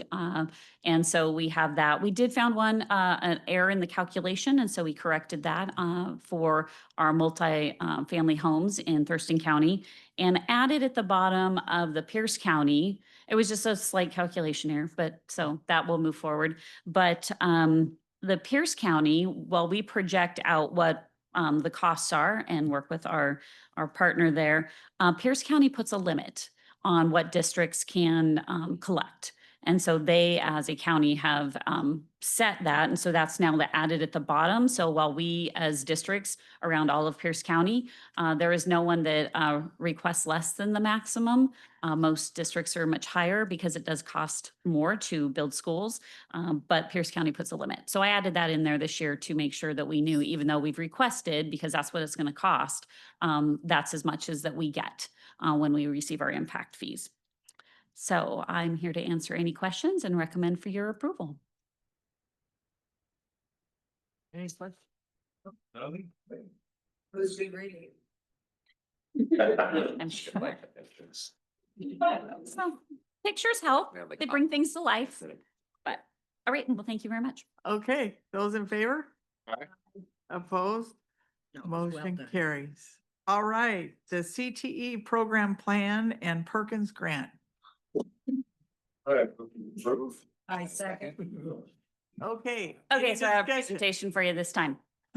All right, so we are always preparing tomorrow's leaders today, as you know. Just kind of give you a little bit of an overview where we're at, where we're going, and how our goals from this year looking forward. Again, CT presents a 4-year plan. We have to provide that to our advisory committees, to you, and then we submit it to OSPI as part of the CTE program. And so a little bit of overview of where we're at in staff and our program. Just again, we compare year to year. There were some cuts and some adjustments. We did lose a few staff members. My position got from a 0.5 to a 1.0 or a 0.1. And we added back in the instructional coach and work-based coordinator. It's really not an add so much as that she was doing the worksite learning last year, biology and careers in ed. So it's really the 0.4 coaching part that assists with the curriculum components that I'm unable to help support. Also, I do the administrative, the budget and the planning, and she's able to work with the teachers where I'm now stepped out of the classroom a little bit more. We did change in our office professional, but we still maintain that. We did not hire our 2 paraeducators at this time. We are looking at the need and the numbers of students in our shop classes so that we can determine if there's a safety and an instructional support need for that. Having large class sizes in shops are not always the safest. And so we will continue to monitor that and look at whether that's back. Last year, we moved the Career Center Specialist into CTE and have continued that. So we stay right on target in terms of our projection and based on our staffing and the course availability. In some of these shifts, we continue to work on, of course, the number of courses that we offer, again, giving students choice and equivalency to academic credits. We'll talk about some of the IRC, which is your industry recognized credential, our dual credits for college. And again, with our college and the high school program, slightly stepping back, we did lose a few of those courses because the teachers were offering college in the high school, but we have found a dual credit in the CTE vocational programs at community colleges to replace those. So they don't lose the opportunity, they just don't receive the college and the high school credit.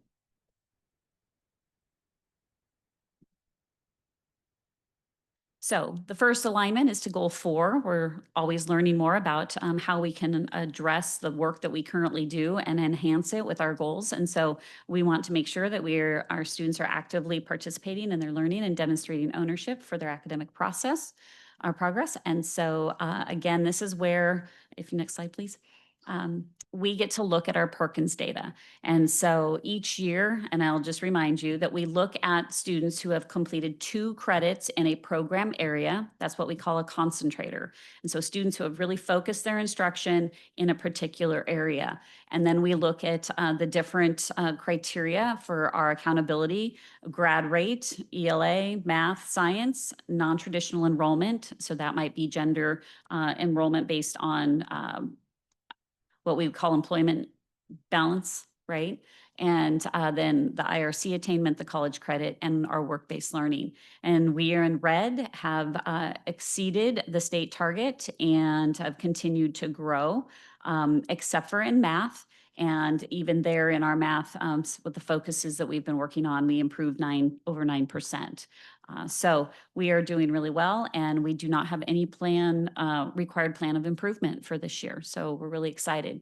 But when we look at this, we remind you that these are senior results. So not last year's, but the previous year's seniors, because our data is 2 years behind. And most of the impact that was done was 2 years before that, because prior to testing. So it really is a 4 to 5 year plan of what we do today, we see 4 years from now. And that's really what our data is reflecting. But so when we came out of COVID, we really started focusing on how do we support students, and we're seeing that achievement as they graduate. Goal 5, focus again on learning. All students will graduate and pursue meaningful post-secondary pathways aligned to their strengths and interests. And here is where we really focus in on what are we going to do instructionally. And I just want to, again, you had a very large packet to read. We have a 4-year plan. You have the comprehensive local needs assessment. But we are really focused this year on seeking 3rd credit of math for financial math, construction, and down the road manufacturing as we bring that program back. We've already started working on the pacing guides and the alignment, and we'll be presenting those to the Office of Student Learning in the next month.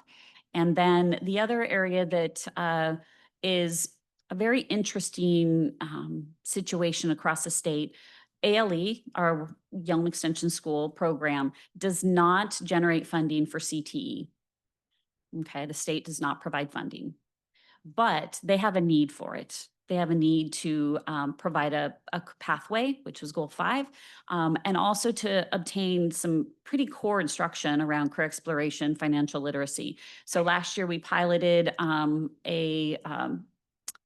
basically for the seniors who needed to have a graduation pathway and obtain some CT credit to make sure that they fulfilled their graduation requirements. This year we have hired a 0.4 teacher that works at YES and is teaching a full pathway. So if students come in with 0 CTE credits, they can still graduate from YES with CTE and meet their graduation pathway if they don't meet it in one of the other 6 areas. And it's already been extremely successful from last spring all the way to now. So we will track some of that data and be able to bring more information to you as this year progresses. But we do not receive funding for that, but we use our funds to support that. And again, a couple of those ways that we're really creating activities to for that pathway for students is we have students came forward and wanted to support Ms. Mathis and her work in helping students connect to post-secondary opportunities in education. So they have created the Career Ambassadors, and they work with peers on how to fill out applications, how to research colleges, how to figure out which programs are best for them. And so we'll see how that student leadership and assistance comes into play. And then at YES, we are looking at how do we engage students back into the building. And so they have their lunch and learn. And so you can see 2 pictures there from today. We had Peak Credit Union came in, and they will be doing monthly lunch and learns. They bring lunch, and the students get to talk about financial or career and connected activities. And we had 18 students sign up and attend, which is amazing. To have all the students step in there and be a part of it. We will continue our monthly CTE guest speaker series. Throughout the year, we do many of them, but we really do focus on that in February. And then we're gonna add in, nobody knows much about this, I'll tell middle school and high school a little bit more later, but we're going to design a toolbox event where we bring middle school students to the high school and help them connect to the trades, and kind of think about what some of those skills are that they can start thinking about and developing that they may not be seeing right now because of some of the programs that we had to remove from the middle school. So we're excited about that. And then we'll continue our on-site field trips so that students can explore those work opportunities. Belonging is goal 8, that we obviously focus on leadership, creativity, and recognition across their school life. And so no surprise, it's about student leadership organizations. This is where kids can feel connected. They can find a program that meets their academic goals and their personal ideas. Again, you see the Career Ambassadors are new, but we also are adding Life Smarts, and that will be at YES. And this is a program where students get to, I would call it Life Jeopardy or Knowledge Bowl. And so they get to take all these skills from financial literacy and how to just manage life and get to have kind of competitions and kind of against each other. If they want to go beyond, there's competitions locally and also across the state and nationally. So we'll see where that goes. But really, we just want to engage kids in thinking about their future and finding leadership in different ways. So we will continue on our leadership opportunities for kids. And then community CTE is all about engaging our industries and our parents because they're all employed, they all have something to give back. And so we want to continue to connect our community with our programs. Those are our advisories and all of that. But we also have events where we're trying to help not only students, but the parents, K-12, to engage in conversation early to help support their students as they come through the system. So last year, you may remember we started the winter advisory meeting along with the student demonstrations. And so we are going to expand that this year and open that up to parents and students to come and watch the demonstrations, go through that program that some of you went through, and our advisories after that. So we're going to expand the time and the opportunity there to invite families and community in to see what programs are there. And another goal within community is to cultivate meaningful ongoing family partnerships.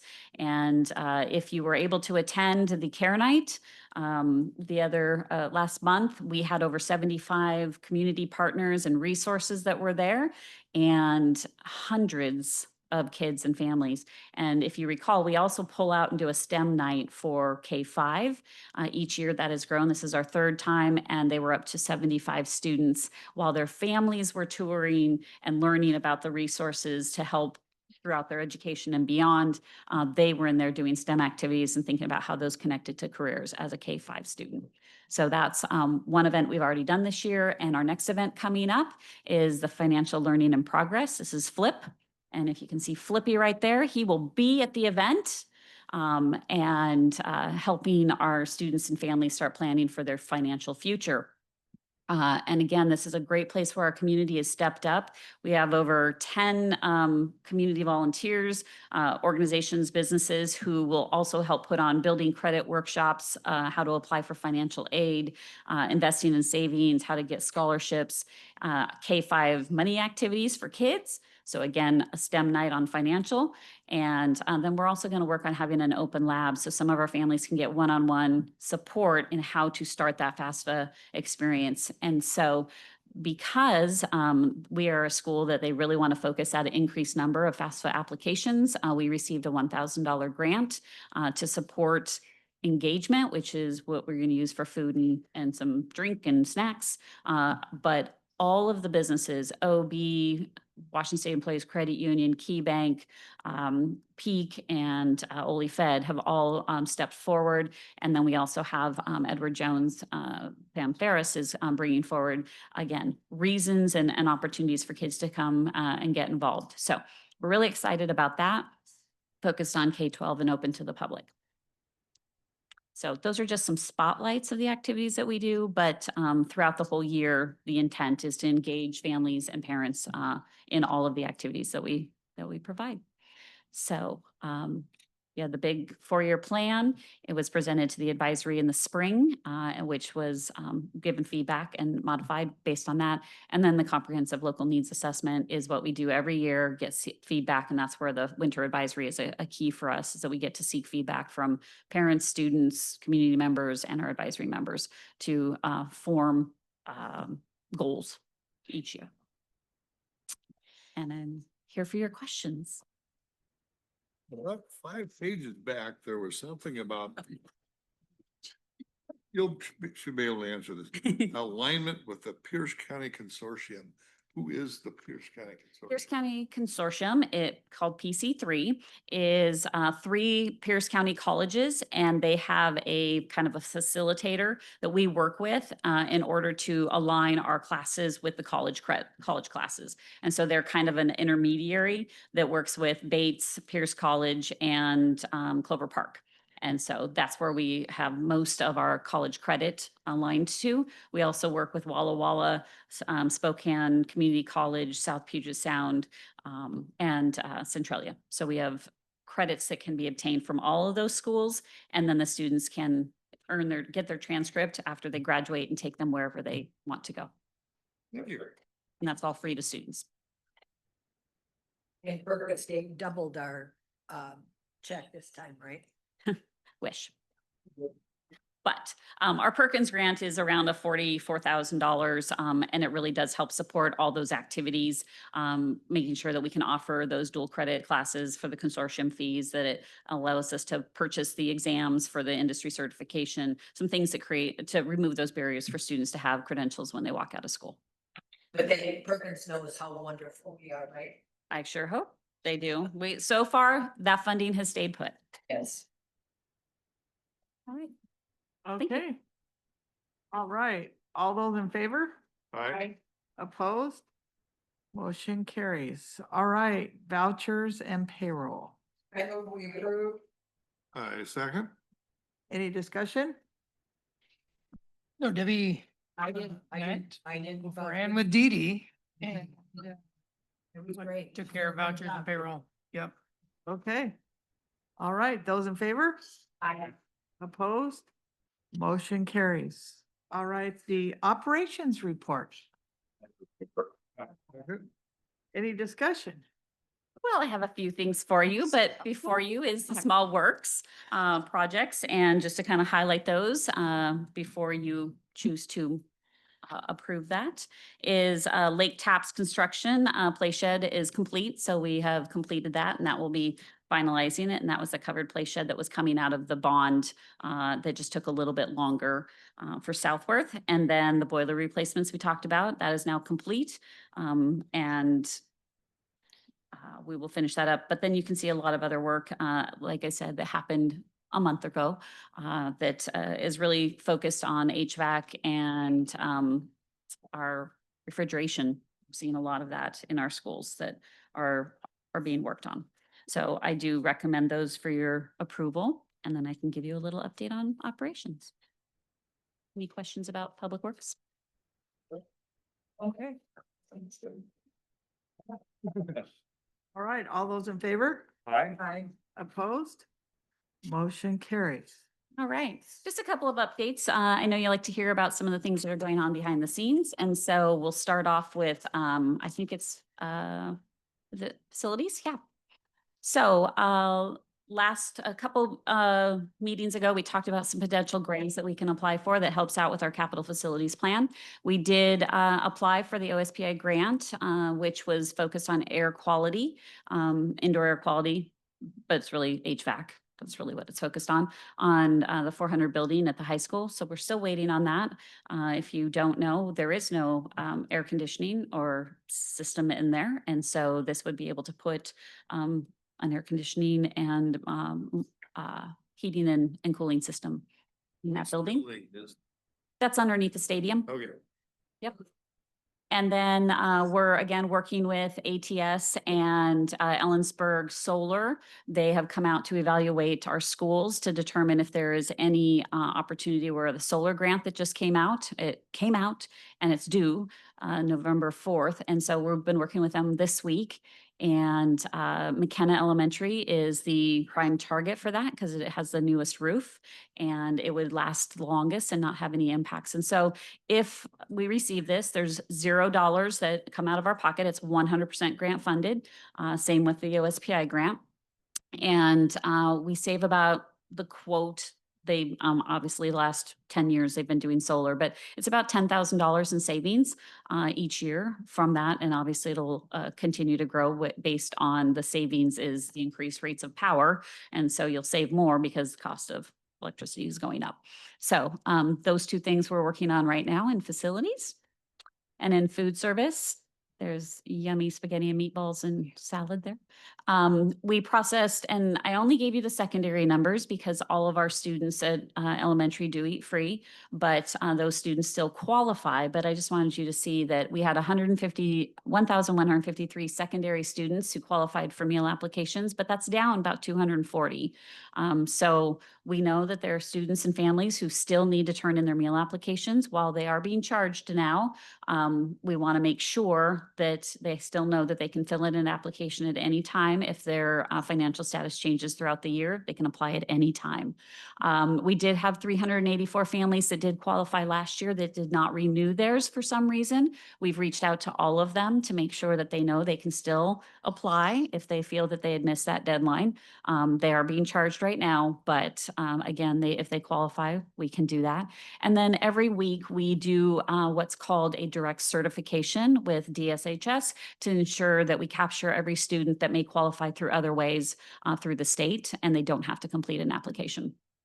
And then just we remind families every Friday of their negative balance so we can encourage people to stay current.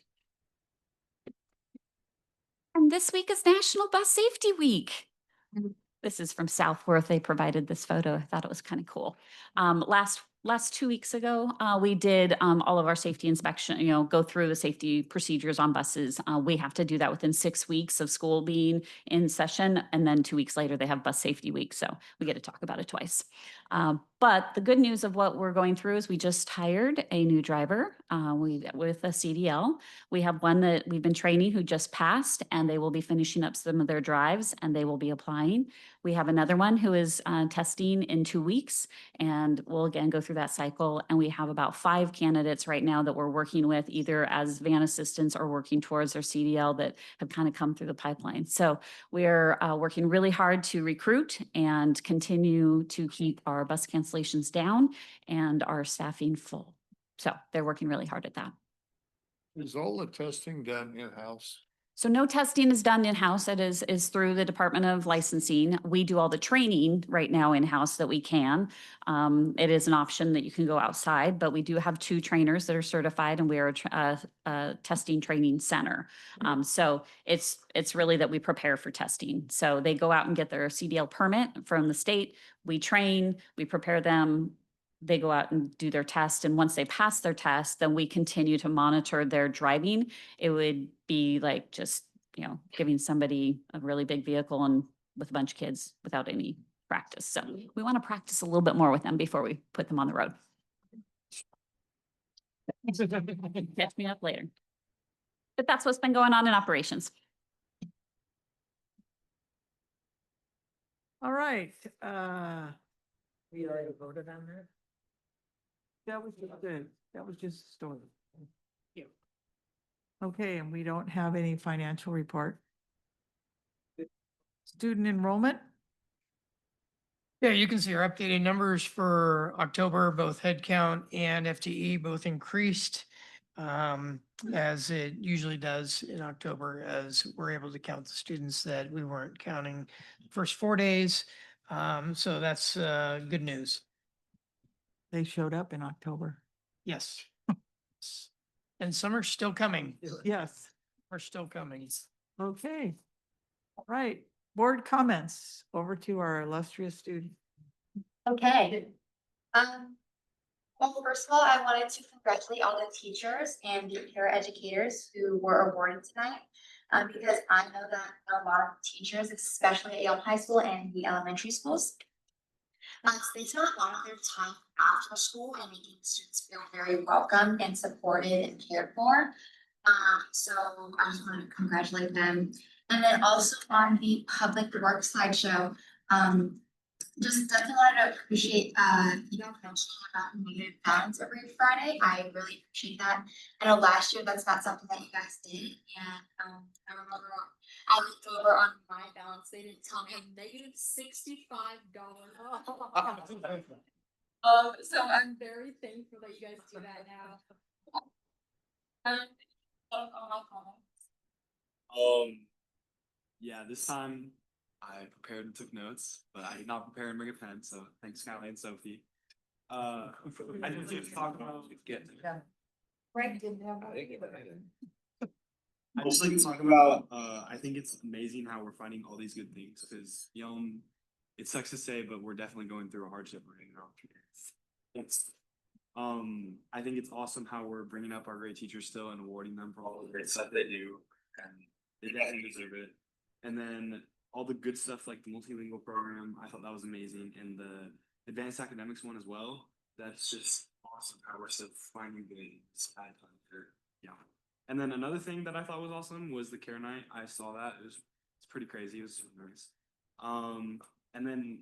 And we have more plans to increase involvement with financial plans. So yeah. I just love how we're staying positive and doing all these great things. Yeah. Today was a very enthusiastic meeting. I feel like I saw a lot of excitement and passion in our speakers, with our principals presenting their award-winning staff, our advanced academics plan, and our multilingual learners plan as well. I saw a lot of bright faces and very excited voices. So that's always something wonderful to see at these meetings. It's my favorite part. As Mr. Wood said, it's all of our favorite parts usually. And a highlight of my day was seeing my old ASL teacher, Miss Fisher, before the meeting. I was actually one of the students that helped start the ASL club at the high school a couple years ago under Miss Fisher's guidance. So it was really, really awesome to see her again. It kind of felt like a pop quiz because I like turned around and she started signing to me and my brain short circuited because I was trying to remember everything I learned 2 years ago. But thankfully, it seems like I retained more than I thought. So I was able to have a wonderful conversation with her, and I was very happy to learn that she was getting recognized tonight for all of her hard work. So go Miss Fisher. I thought I had a couple things that the multilingual learner plan, that was really cool to hear about. I didn't really know about that before. And then one of my favorite parts was the instructional excellence, all the awards for the teachers. I saw a lot of my past teachers and my ASL teacher. I thought it was like really cool. And the career exploration, that part was really cool to see how much like stuff that we have. And another thing was that me and my friend kind of like recently started the college career readiness club with Miss Mathis, and we're getting like some traction with that. And so I thought that like it's just like cool how many career opportunities we have. And then the advanced academics, that was also how we have like stuff all the way from the elementary to the high school level. I thought that was really awesome. Hey, well, I'd like to congratulate all the board recognition winners. And, hard work being done by those people. And I'd like to really say I love Chris's board comments in the first meeting. I think it gives the public a better insight to what's going on and what we do. So, and then last Friday night, that was probably the most exciting game. Heart failure. So, and don't know if it's happened yet or not, but the city of Yelm is putting on that Civics 101 class, which I think would be very interesting to go through. So. Yeah, I heard what it is. Yeah. Oh, yeah, they did, this week. Right? Oh, my turn. All right. You're done. I do want to No, thank you're the paraeducator and educators. I thank you goes a long ways. I love that the principals are able to recognize you. Every parent recognizes you guys. And I know there's 20 of you that were up here tonight. There's 100 more in every school that just needs to get a thank you every once in a while. I know the job's unthankful. I have a kindergartner. I get it. You know, your booger wipers, your everything. It's crazy your guys' job, what you do. My wife deals with it. I get it. So just thank you for all of you and what you guys do. And I get hounded a lot that the district isn't transparent enough, but I don't know any other district that's inviting parents to come along to review the sex ed curriculum, help us correct it. So I do want to make that on the record that I don't know how more transparent we can be on that issue. And I'll say it till I'm blue in the face, is I went to a 5th grade one right after the curriculum was passed. You see all the outrage on social media. I was one of 3 parents out of 140 5th graders.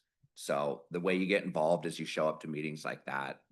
And I just want to say thank you to Ms. Schultz and congratulations on VP of the year. I was like, there goes that vice principal, but you know, you've gotten to know my son, I imagine. So thank you guys. And I just love that the ML program or the CTE program or the advanced academics program of you guys just tying it all back to the strategic planning, the work that's gone into that, and you guys are just aligning your goals to strategic planning. So I thank you on all that. And I agree with everything that has been said, but I'd like to make a suggestion that, Aiden, we should use his comment, his statement as our motto, Which one? the one that sucks.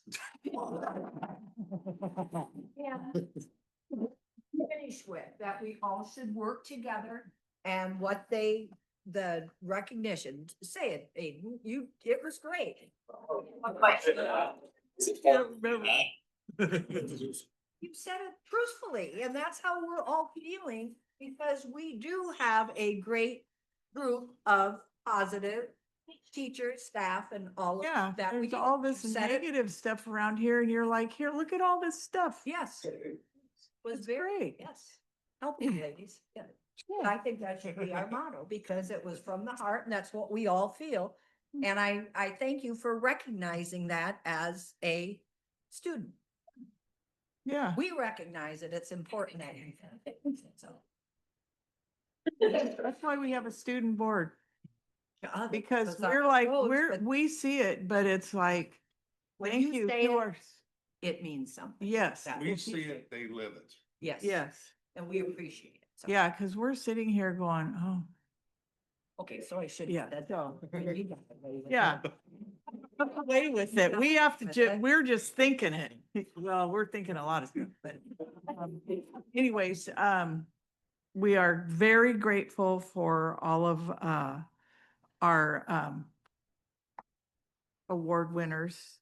And actually, we're grateful for every staff member that works here at this district that stayed. And I can't thank you enough. I have a kindergartner and I have an 8th grader. So, and that I know intimately. And I have about 5,000 other kids in this district that I'm grateful that you guys have stayed. Help, because every kid in this district is a kid that belongs to the 5 of us here, and they're all important. So thank you for staying here and helping us support them. And I missed the stinking high school choir concert. I'm gonna have to start writing it on my work calendar. So anyways, we're gonna look for the positive, because I'm sick of the negative stuff. It's overtaken and we're looking for the positive. I do, a few things. Also congratulations to our staff who are recognized tonight. That's always the fun part of our board meeting, is getting to recognize staff. I want to say thank you to our administrative team, our student learning department. They come before these board meetings here at the district office, and we spend about an hour and a half on training and working on components of our strategic plan. And I just want to say thank you to them and for being here tonight. Tonight's topic, we were talking about tier 1 instruction and how do we improve and how do we stay consistent with our instruction. So a big thank you to them and their commitment to every student that we have in our buildings. Also, a thank you to our administrators and the directors and those overseeing programs. As you got to see tonight, a few of the presentations, just the amount of time and energy that they put into our programs and how much they care about our programs. That often goes unseen, the work that they do behind the scenes. And people often say, you should cut district office staff. They don't do anything. Well, our staff do a tremendous amount of work, and they make it possible for the work to be done in the buildings. And so I just want to make sure that that is recognized, how hard our team works every single day. And they're an amazing team, and the best that I've worked with. YHS cross country meet today was league. This afternoon, I saw some preliminary results, but we'll get more on that. And then got to their home meet recently. Also got to the volleyball versus Sumner. There was a King 5 story last night. Drew Mickelson came and talked about the levy and spent some time in Mr. Means' middle school band class. So that was good. I have my monthly bus ride next week. So I'll give you a report after that. I always enjoy my bus rides, getting to ride with the elementary kids and the secondary kids. They always ask who I am, why am I there? And then our conversations are a lot of fun. They're hilarious. I'll share more about that Well, next I'm meeting. thinking about, I might try one time with you because I've never rode a bus as a student. It's an ever. experience. It's fun and I'm thinking enjoy about it. taking the challenge. I enjoy it. Last thing, tomorrow night and then next Tuesday, we have our elementaries and middle schools doing evening fun events for their students and for families for Halloween. So tomorrow night, I think there's 4, maybe 5 buildings doing events. And then next Tuesday, there's a couple more. So plenty of candy to go around if you feel like stopping by. Oh, that's fun. That's it. Okay. All right. Next board meeting is November 6th. It's a study session at the district office. 5 o'clock? Yes. 5 to 7. Really? Okay. All right, we'll be there. 5 o'clock. Meeting adjourned. Thanks, everybody. Thank you. I live here.